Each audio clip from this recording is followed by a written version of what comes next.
నేను అక్కడ రాస్తా అని చెప్పేసి ఒక వ్యక్తి అయితే మానేశాడు. ఇప్పుడు ఎంతో ఏడుస్తున్నాడు. చూడండి, దేవుని యొక్క సన్నిధికి వచ్చినప్పుడు దేవుడు ఎలాగా సహాయం చేస్తాడు కదా. దేవుడు ఎలాగ పాలిటెక్నిక్ పాస్ అవడానికి ఎలాగో పాస్ అయ్యాడు. దేవుడి దయని బట్టి మరి మారు మనసు పొందాడు, రక్షించబడ్డాడు. దేవుని యొక్క పరిచయంలో మరి దేవునికి సహాయకుడు, దేవుని యొక్క పరిచయంలో సహాయకుడిగా ఉన్నాడు. దేవునికి నమ్మకంగా ఉన్నాడు, దేవుని బిడ్డలకు నమ్మకంగా ఉన్నాడు. పిల్లలు చూడండి, ఒక వ్యక్తి యొక్క ఆశీర్వాదం ఎవరు మనం ఆపలేము. తను బీటెక్ చదువుతాను అనుకున్నాడో లేదు, కానీ బీటెక్ జాయిన్ అయ్యాడు. పిల్లలు చూడండి, మరి బీటెక్ చదువుకోవడానికి ప్రభు సహాయం చేశాడు. సర్టిఫికేట్ చూపిస్తే దాంట్లో ఏముందో తెలుసా? ఫస్ట్ క్లాస్ సర్టిఫికేట్ ఇచ్చారు. మరి ఫస్ట్ క్లాస్ సర్టిఫికేట్ వచ్చింది. బీటెక్ ఫస్ట్ క్లాస్లో పాస్ అయ్యాడు. 3 సంవత్సరాలు అక్కడ చదివి. పిల్లలు చూడండి, ఏది కూడా దేవుడు అంత టాలెంట్ పర్సన్ కాదు, అంత జ్ఞానం కలిగిన వాడు కాదు, తెలివితేటలు కలిగిన వాడు కాదు, కానీ దేవుడు పిల్లల తన ఎడల కృపను ప్రభు చూపించాడు. హైదరాబాద్ వెళ్ళి మరి అక్కడ మందిరంలో ఉంటూ అక్కడ దేవుడి సేవకుల దగ్గర ఉండి అక్కడేదో నేర్చుకుంటూ ఏదో చేయవచ్చు, ఏదో వెళ్ళాడు కొంతకాలం. మరి అనుకోని విధంగా మరి ఇక్కడ ఆఫర్ అనేది ఒకటి వచ్చింది. పిల్లలు చూడండి, మరి దుబాయ్ ఇతర దేశాలకు వెళ్ళడానికి తను ఎన్నడూ కూడా అనుకుంటున్నాను నేను. కానీ పిల్లలు చూడండి, దేవుడు తన యొక్క ప్రణాళిక ఎంతో గొప్పది. మరి రాత్రి కాల సమయంలో మరి దేవుడు చేసిన మేళ్లు బట్టి ఈ రీతిగా మరి ఏర్పాటు చేసుకున్నాడు. కృతజ్ఞత కూడిక తను శనివారం నాడు వెళ్ళబోతా ఉన్నాడు. కాబట్టి ఆ యొక్క వాగ్దాన భూమి అది. దేవుడు ఇశ్రాయేలు ప్రజలను మరి దేవుడు భక్తులు ఆ ప్రాంతాల్లో తిరుగులాడే స్థలాలు ఆ ప్రాంతానికి వెళ్ళబోతున్నాడు. అక్కడ నిలబడి మరి దేవుని మహింకరంగా పనిచేసే జాబ్ విషయంలో కూడా దేవునికి అక్కడ వారికి కూడా నమ్మకంగా ఉండి ప్రభువుని మహింపరిచి ప్రభువును తన జీవితంలో ఇంకనూ కనపరిచే విధంగా మనం ఎంతగానో ప్రార్థించవలసిన వారు ఉన్నాం. కాబట్టి ప్రియులారా, దేవుని ఎందుకు భయభక్తులు కలిగినప్పుడు దేవుడు మేళ్ళు సిద్ధపరిచి ఉంచుతాడు. దేవుడు మేళ్ళు దాచి ఉంచుతాడు. మొట్టమొదటి దాచి ఉంచుతాడు, సిద్ధపరుస్తాడు. ఏ సమయానికి ఏది కావాలో నీ పట్ల, నా పట్ల, ఎవరి పట్ల అయినా సరే దేవుడు తగిన సమయాన్ని తగిన విధంగా నువ్వు కూడా ఆలోచించేవు. అలాగే విధంగా దేవుని యొక్క మేలు ఆశీర్వాదాలు మన ఎలా దేవుని యొక్క భయభక్తులు కలిగినప్పుడు, దేవుని ఎందుకు భయభక్తులు కలిగినప్పుడు దేవుడు అలాగే సహాయం చేస్తాడు. నీకు కూడా అలాగే సహాయం చేస్తాడు. మరి వాళ్ళ అమ్మమ్మ గారు కూడా మరి ఎంతగానో మరి వారు తోడ్పాటుకుండి ఇక్కడ వాళ్ళ ఆయనమ్మ మరి ఆ తండ్రి సరైన సహకారం లేనప్పుడు కూడా మరి దేవుడు ఎంతగానో తన కృపను అనుగ్రహించి చెల్లి వాళ్ళ కుటుంబాన్ని కాపాడుతూ కృప చూపుతున్నారు. ఇందులో బట్టి కూడా మనం ప్రభువును స్తుతించాలి. ప్రార్థన చేసుకుందాం. కొద్ది సమయం ప్రార్థించాలి. చూద్దాం. నరేంద్ర కొన్ని మాటలు చెప్పిన తర్వాత నరేంద్ర ప్రయాణం వరకు నరేంద్ర విషయంలో ప్రార్థన చేద్దాం. చూసాం.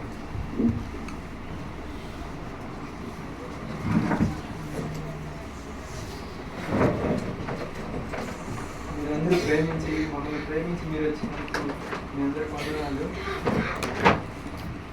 నేను ఎప్పుడో నశించుకోవాల్సిన వాడిని. కేవలం ఈ దినం ఇలా ఉన్నానంటే కేవలం దేవుడు నా ఎల్ల కొద్ది కృప కాదు, ఆయన మహాకృపను బట్టే నేను ఈ దినం ఇలా నిలబడి ఉన్నాను. ఒకప్పుడు నేను ఎంతో ఒక భయంకరమైన బాధకి, శ్రమకి గురయ్యాను. సడన్గా నా జీవితంలో మా తల్లిని కోల్పోయాను. సడన్గా నా చిన్నతనం నుంచి యేసుప్రభు తెలుసు, కానీ ఏదో నామకార్థంగా వచ్చేవాడిని అంతే, జస్ట్ అంతే. ఎప్పుడన్నా రేరుగా వెళ్ళేవాడిని చర్చికి. ఎప్పుడు లోకం ఎంజాయ్ చేయాలి, లైఫ్ అనేది ఎంజాయ్ చేయాలనేవాడిని. అప్పుడప్పుడు మా అమ్మతో కూడా ఎంజాయ్ చేయాలి మా అమ్మ, ఎంజాయ్ చేయాలంటే ఏం ఎంజాయ్రా అనేది మా అమ్మకి అర్థం కాక అలా ఉండేవాడిని. సడన్గా నా జీవితంలో ఎప్పుడు అనుకోవాలా, మా అమ్మ సడన్గా చనిపోయింది. ఆ బాధ నాకు ఒక భయంకరమైనదిగా అయిపోయింది. అది నాకు ఒక మనసులో ఒకటి అనిపించింది, ఈ బాధ ఈ లోకంలో ఎటు చూసినా నా బాధ, ఈ బాధ ఎటు చూసినా విడుదల లేదు. బాధకి ఏ పాపంలో ఉన్నా కానీ, ఎక్కడ ఎటువైపు చూసినా కానీ ఈ బాధలు తీరేట్టుగా లేదు. యేసుప్రభు ఏమన్నా సహాయం చేయగలరేమో అని అప్పుడే దేవుడి దగ్గరికి వస్తాను స్టార్ట్ వచ్చాను. అప్పుడు నా పరిస్థితి ఎలా ఉందంటే, అప్పుడే కొంతకాలం వచ్చాను. తర్వాత చర్చిలో దేవుని బిడ్డలు ప్రేమను బట్టి చర్చిలో ఉన్నాను. ఎంతో అనేక రాత్రులు ఏడ్చేసేవాడిని. బ్రదర్స్ ఎప్పుడో నైట్ 10ంటికి అలా వచ్చేవాళ్ళు. ఈలోపు నాకు రాత్రులు నా తల్లి జ్ఞాపకాలు వచ్చి అమ్మ అమ్మ అని రాత్రులు ఏడ్చేవాడిని. నిద్ర పట్టేది కాదు. ప్రభా అయ్యా, నా తల్లి లేని జీవితం వద్దు, ఈ జీవితం వద్దు, నాకు ఎవరు లేకపోయినా బతకగలను, వాళ్ళు లేకపోయినా వీళ్ళ కుటుంబంలో వీళ్ళు లేకపోయినా వాళ్ళు లేకపోయినా బతకగలను, ఈ తల్లి లేని జీవితం వద్దు, నా వల్ల కాదు, నా ప్రాణం అన్నా నేనను తీసుకోలేను, నా ప్రాణం మీరే నా విషయంలో సహాయం చేయాలని ఏడ్చేవాడిని రాత్రులు. ఈ బాధ ఎంత భయంకరమైందంటే ఎవరు అర్థం చేసుకోలేని బాధ. ఏడ్చి రాత్రులు తలనొప్పి కూడా వచ్చేది. ఎవరికి చెప్పుకోలేని బాధ. ప్రభా ఏం చేయమంటావు, నా కాలు తీసే, కాల్సి వస్తే జీవితాంతం నువ్వు సేవ చేస్తావు, నువ్వు ఏది ఇచ్చినా నువ్వేం చేయమంటా చేస్తా, నా జీవితంలో ఇదొక్క బాధ తీసే, ఇంకేది వద్దు, నా జీవితంలో నా కోరికలు అనేది ఏమీ లేదు, నా కోరికలు అన్నీ అంతా నాకు ఈ బాధ తీసే, ఈ బాధ నేను తట్టుకోలేకపోతున్నా, ఈ బాధతో నేను జీవించలేను, బయటికి వెళ్ళలేను. ఎంతో ఎవరన్నా బండి ఎక్కించుకునే వాళ్ళ అమ్మని ఎవరన్నా ఎక్కించుకెళ్తున్నా కానీ అరే నాకు మా అమ్మ లేదు కదా, ఎలాంటి అవకాశం లేదు అని అలా మారుమోసు లేక ఇతరులను చూసి అలా బాధపడిపోయేవాడిని. ప్రభా రోజు ఏడ్చేవాడిని. ప్రభా నాకు ఈ తల్లి లేని బాధ ఒకటి తీర్చయ్యా, నువ్వేం చేయమంటావయ్యా, అది చేస్తానయ్యా అనేవాడిని. అనేక రాత్రులు అలా ప్రార్థన చేసేవాడిని, అలా ఏడ్చేవాడిని. రాత్రులు ఒక్కోసారి రాత్రులు దేవుడు కొన్ని వాగ్దానాలు జ్ఞాపకం చేసేవాడు. సాయంత్రం ఏడుకున్నాను, రాత్రి కున్నాను, ఉదయం సంతోషించదునని దేవుడు ఆ వాగ్దానం ద్వారా అప్పుడప్పుడు గుర్తు చేసి దేవుడు ఉదయకాలంకెల్లా ఏడ్చిందంతా పోయి సంతోషమైనది వార్త ఏదోటి జరుగుతుందా చేసేవాడు. ఒక్కోసారి ఏసేపు, ఇప్పుడు సేవకులు చెప్పినట్టుగా ఏసేపు గురించి నా ముందు దేవుడు జ్ఞాపకం తెచ్చేవాడు. ఏసేపు చూడు, వాళ్ళ అమ్మ లేదు, వాళ్ళ నాన్న లేరు, వాళ్ళ అన్న లేరు, వాళ్ళు ఎంతో పెద్ద ఫ్యామిలీ, ఎవ్వరు లేరు, ఒక బానిస బతుకుతున్నాడు. ఏసేపు అలా శ్రమ పొందకపోయినట్టయితే వాళ్ళ కుటుంబం ఎప్పుడో చనిపోయేది అని దేవుడు, నువ్వు కూడా శ్రమ పడు అని దేవుడు, నీ శ్రమ పడితే నీకు ఆశీర్వాదం ఉండిద్ది, నీ కుటుంబం బ్రతికిద్ది అని దేవుడు ఆ మాటలు జ్ఞాపకం చేసేవాడు.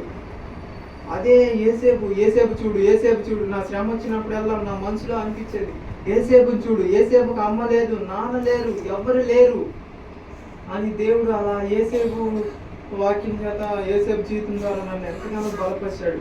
దేవుడు అలాగే ఎక్కువ ఏడుస్తూ ఉండేవాడిని. ఒకనొక రోజు నా బర్త్డే వచ్చింది. ప్రభా వాగ్దానం ఇవ్వయ్యా, నా పొద్దున్నే లెగుతుంటేనే లేచాను. ఏంటి ఈ బాధ, మా అమ్మ అంటే బాగా సెలబ్రేట్ చేసుకున్నామని అది ఇదని ఏడిస్తే దేవుడు ఆ రోజు ప్రభా నాతో మాట్లాడాల్సిందే, నేను నాకేం వద్దు, నువ్వు నాతో మాట్లాడాల్సిందే అని ఆ రోజు ఒక చోటకి వెళ్ళాను. వాక్యంలో దేవుడు మాట్లాడాడు. ఒక తల్లి వాడిని ఆదరించినట్టుగా నేను మిమ్మల్ని ఆదరించదును, యెరూషలేములోనే మిమ్మల్ని ఆదరించదును అని దేవుడు ఆ వాగ్దానం చేశాడు. అప్పుడే నేను బీటెక్ జాయిన్ అవ్వాల్సిన సమయం అది. అయితే అప్పుడు నాకు అప్పుడే మారుమనసు పొందుతున్నా. అప్పటి వరకు మారుమనసు లేదు, ఏదో నామకార్థంగా ఉండేవాడిని, వచ్చేవాడిని, అంత సంపూర్తిగా ఉండేవాడిని కాదు. అప్పుడు మారుమనసు పొందుతుంటే దేవుడు నాకు ఈ వాగ్దానం చేశాడు. అప్పుడు దేవుడు వాగ్దానం చేసిన కాడి నుంచి నాకు దేవుడు బ్లెస్సింగ్స్ దయచేశాడు. ఈ సెట్లో మంచి ర్యాంక్ ఇచ్చాడు. నేనేమో మంచి ర్యాంక్ వచ్చింది కదా, మంచిగా చదువు. నేను అసలు బీటెక్ డిప్లొమాలో ఏం జరిగేదంటే, డిప్లొమాలో నేను ఫెయిల్ అయిపోయా. తర్వాత 1 year అయిన తర్వాత బ్యాక్లాగ్స్ రాసుకుని నేను పాస్ అయ్యా. అయితే డిప్లొమాలో అనేవాళ్ళు ఎవరైనా బీటెక్ చదివే వాళ్ళు ఎవరైనా ఉంటే చేతులు ఎత్తండి అనేవాళ్ళు. నేను ఏ రోజు ఎప్పుడు నేను చేతులు ఎత్తలేదు. నేను ఈ డిప్లొమాలో చదవలేకపోతున్నాను, ఇంకా బీటెక్ చదివేంత లేదు అనుకునేవాడిని. అంతకుముందు నా జీవితం, ఈ శ్రమలు, ఈ ఆర్థిక పరిస్థితులు, మా నాన్న చూస్తే ఏమి ఇచ్చేవాళ్ళు కాదు, ఏమి ఉండేవి కాదు, అంతా ఏడుపు. దేవుడి దగ్గర మారుమనసు పొందుతాం స్టార్ట్ చేసిన కానించి, నా పాపాలు ఒప్పుకుంచిన కానించి దేవుడు ఒక్కొక్క దాన్ని విడుదలిస్తాం. ఆ తల్లి లేని బాధ తీసేశాడు దేవుడు. అదే నా జీవితంలో గొప్ప కార్యం. అది ఆ బాధ ఎంత బాధ అంటే అది ఎవరు అర్థం చేసుకోరు. మీకు కూడా అర్థం కాకపోవచ్చు ఆ బాధ. నా జీవితంలో అంత బాధను దేవుడు తీసేశాడు. దేవుడు ఏం చేయమన్నా చేయటానికి నేను సిద్ధంగా ఉన్నాను. అది అలా దేవుడు ఆ గొప్ప కార్యం చేశాడు. తర్వాత బీటెక్లో దేవుడు ఎక్కడికో వెళ్ళి చదువుకుందాం అనుకున్నా. అయితే దేవుడు వాగ్దానం చేశాడు, ఒక తల్లి వాళ్ళని ఆదరించినట్టుగా నేను ఆదరించేదను, యెరూషలేములోనే మిమ్మల్ని ఆదరించేదనని దేవుడు వాగ్దానం చేశాడు. అయితే నేను అప్పుడు నా ఆలోచనలను తీసేసుకుని ఈ రేపల్ దేవుడు ఈ మందిరంలో ఉన్నామని చెప్పినాడు. అది యెరూషలేం అని ఇక్కడ చూపించినాడు దేవుడు. అని నేను ఇక్కడ దగ్గరలో ఏం కాలేజెస్ ఉన్నాయి, మంచి చెడ్డవేం లేదు, అన్నీ ఫస్ట్ కౌన్సిలింగ్లో దగ్గరలో ఉంది రేపల్లో అని ఒక కాలేజీ పెట్టేశా. అది ఆ కాలేజీలో సీట్ వచ్చింది. వాళ్ళు నాకు వచ్చిన ర్యాంక్కి వాళ్ళే డబ్బులు ఇస్తా అన్నారు 20,000. అయితే వద్దులే ఇదేందో బాగోదు అన్నారు కొంతమంది. సరే అని నేను ఇంకా ఫస్ట్ కాలేజ్ జాయిన్ అవుదామని దేవుడు చిత్తం కాదనుకుంటా కాలేజీ వేరే కాలేజీ వైపు నడిపించాడు. అక్కడ జాయిన్ అయ్యాను. అక్కడ జాయిన్ అవుతుంటే వాళ్ళు నాకు వచ్చిన ర్యాంక్కి సెకండ్ కౌన్సిలింగ్ అయినా కానీ నా చదువు అంతట్లో బస్ ఫీజు అంతా ఫ్రీ.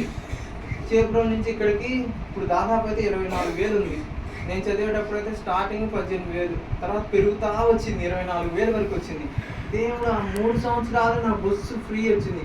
ఎవరికి ఫ్రీ అనేది ఎవరికి లేదు, అలా బస్సు ఫ్రీ వచ్చింది. దేవుడు ఆ వాగ్దానం చేసి నెరవేర్చాడు కూడా. దేవుడు పుట్టి వాగ్దానం చేయడం కాదు, రోజు నేను ఆ వాగ్దానం ఇప్పుడు కూడా ఈ రోజు కూడా నేను ఆ వాగ్దానాన్ని బట్టి ప్రార్థన చేసుకుంటాను. దేవుడు అలాగే ఆదరిస్తా. బీటెక్లో నాకు దేవుడు అన్ని యూనిఫామ్స్, బట్టలు అన్నీ సమకూర్చేవాళ్ళు.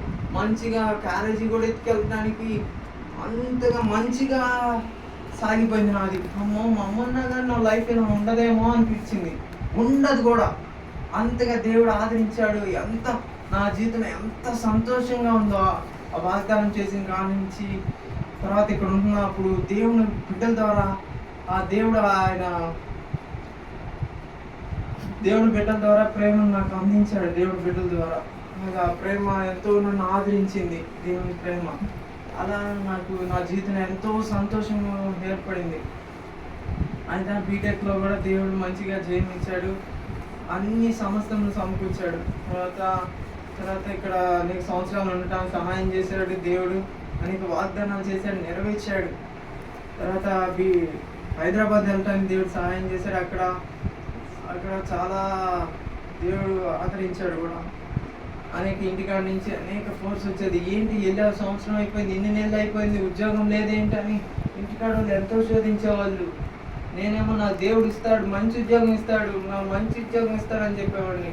సరే ఒకనొక రోజు వీళ్ళు టార్చర్ తట్టుకోలేక ఒక చిన్న ఉద్యోగం ఉంటే జాయిన్ అయిపోయారు. అది వాళ్ళు ఏదో కొద్దిగా శాలరీ వచ్చింది. ఇదే నీ శాలరీ, గొప్ప ఉద్యోగం అన్నారు. అది అయినా నాకు ఇంట్రెస్ట్ లేదు. అది ఇంట్రెస్ట్ లేదు. అయినా ఎలా కొట్ట వారానికి ఒక రోజు అలా వెళ్తూ ఉండేవాడిని. కొన్ని రోజులకైతే మానేసాను. దేవుడు అప్పుడు ఆ టైంలో ఏం జరిగిందంటే, నేను క్రిస్మస్ టైంలో ఇక్కడికి వచ్చాను. క్రిస్మస్ ఉన్నాను. న్యూ ఇయర్కి కూడా నేను క్రిస్మస్ అయిపోయిన తర్వాత వెళ్ళిపోవాలి ఇక్కడి నుంచి. అక్కడ న్యూ ఇయర్కి అక్కడికి వెళ్ళాలి. అక్కడ వాళ్ళు బ్రదర్స్ నాతో పాటు ఉండే వాళ్ళు వెళ్తారు. నేను మా అంకుల్ని అడిగాను, అంకుల్ నేను న్యూ ఇయర్ కూడా ఇక్కడ ఉంటాను అని. ఇక్కడ కొన్ని సంవత్సరాలు బట్టి ఉంటున్నాను, ఇక్కడ కొద్దిగా నాకు ఇష్టమని అడిగా. అంకుల్ వచ్చేయాలి, నువ్వు మాట మీద నిలబడి వచ్చేయి అన్నారు. సరే అప్ప నాకు ఎంతో బాధ కలిగింది. ఏంటి అర్థం చేసుకోరు, ఏంటి సేవకులు అని ఎవరితో చెప్పినా నాకు ఏడ్పే అంత. అయితే ఆంటీ చెప్పారు, అక్కడ దేవుడు మాట్లాడతాడు, దేవుడు వాగ్దానాలు ఇస్తాడు, వెళ్ళన్నారు. ఎంతో బాధ వెళ్ళా. ట్రైన్లో కూర్చున్నా కానీ ట్రైన్లో కూడా నాకు కళ్ళల్లో నుంచి నీళ్ళే వస్తున్నాయి. ఎంతో కష్టంతో భారంతో వెళ్ళా. ఏంటి ఈ సమస్య, ఏదో ఇక్కడ నేను ఎన్నో సంవత్సరాలు మాట్లాడుతున్నా కదా, ఇక్కడ అందరూ నాకు ఇష్టం అందరూ అని అనుకుని అతి కష్టంతో వెళ్ళా. అక్కడికి వెళ్ళినప్పుడు దేవుడు ఆ రోజు చాలా బాగా ఏడ్చా. అయ్యా ప్రభా, నూతన సంవత్సరం నాకు వాగ్దానాలు దయచే ప్రభా అని ప్రార్థన చేసినప్పుడు అలాగే నాకు దేవుడు వాగ్దానాలు చేశాడు. చాలా వాగ్దానాలు చేసేవాడు. ఇవన్నీ నేను వాగ్దానాలు ఈ బుక్లో ఆ రోజు దేవుడు వాగ్దానాలు చేశాడు. ఈ బుక్లో రాసుకున్నా. యెషయా 43:19. ఇదిగో నేను ఒక నూతన క్రియ చేయించున్నాను, ఇప్పుడే అది మొలిచిన. మీరు దాన్ని ఆలోచింపరా? నేను అరణ్యంలో త్రోవ కలుగ చేయించున్నాను, నదులను పారచేయుచున్నానని దేవుడు వాగ్దానం చేశాడు. ఇంకా అనేక వాగ్దానాలు మనం అడుగు వాటన్నిటికంటేను ఊహించి వాటన్నిటికంటేను అత్యధికంగా చేయ శక్తి గల దేవునికి అని అలా వాగ్దానం చేశాడు. అలా నేను నిన్ను ఆశీర్వదించి నీ నామము గొప్ప చేసేదనని దేవుడి వాగ్దానం చేశాడు. ఇంకా చాలాన్ని వాగ్దానాలు చేశాడు దేవుడు నాతో. అక్కడ రోజు ఒక వాగ్దానం అలా మాట్లాడాడు. రోజు నేను నా పనులు అయిపోయిన తర్వాత ఈ బుక్ పట్టుకు మీద ప్రభా అయ్యా ఇదిగో నేను ఒక నూతన క్రియ చేయించున్నాను అన్నావు కదా ప్రభా చేయండి ప్రభా అని రోజు ప్రార్థన చేసుకునేవాడిని. కొంతమంది ఉద్యోగం లేక ఇంటికాడ పరిస్థితులు చూసి ఎంతో ఏంటి ప్రభా అని రోజు అయినా ఇయ్యే వాగ్దానాలు ఈరోజు కూడా ప్రార్థన చేసుకున్నాను. వీటిని బట్టి రోజు జ్ఞాపకం చేసుకుంటా ప్రభా నెరవేర్చని ప్రార్థన చేసుకునేవాడిని. దేవుడు అలాగే కొన్ని ఇంటర్వ్యూస్కి వెళ్ళేవాడిని, క్వాలిఫై అయ్యేవాడిని కాదు. కొన్ని నాకు వచ్చే ఛాన్సెస్ ఉన్నా కానీ ఎవరైనా మంచి రిఫరెన్స్ ఇచ్చినా కానీ ఏ లెవెల్కి వచ్చేసేది చిటికలో. అలా కొన్ని పోయినాయి అలా ఇంటర్వ్యూస్. ఏంటి ప్రభా అని ప్రార్థన చేసుకునేవాడిని.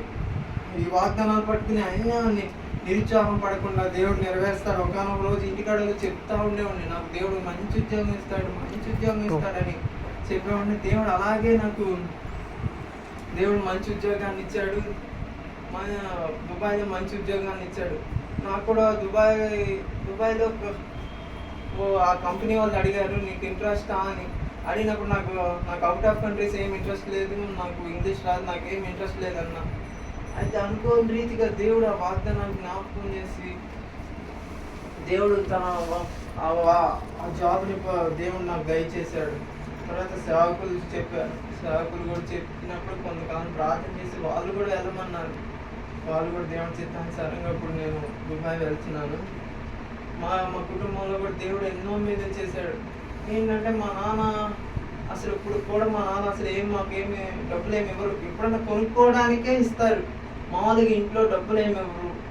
మాకు కొద్దిగానే పొలం ఉంది, అది వచ్చేది అవి మహా వస్తాయి, తక్కువ అమౌంటే వస్తాయి. అవి వచ్చిన వెంటనే నా దగ్గర ఒక రోజు కంటే ఎక్కువ ఉండే కాదు డబ్బులు. ఊరికి ఒక రోజు 2 రోజుల్లోనే అయిపోయాయి. ఎన్ని వేలు ఉన్నా కానీ ఊరికనే అయిపోయాయి.